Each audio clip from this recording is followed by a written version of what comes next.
And this is your LS460 Lexus starter. When you test it, you put positive in this, and the body is the ground. See, the body is the ground, and this one is for your cranking. I put a small wire to test it. This is how to test it, and you will see.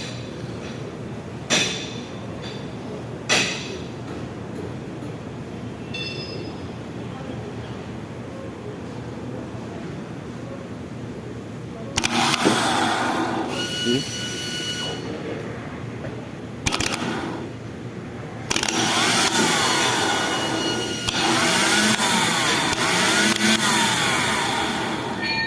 This is how it works.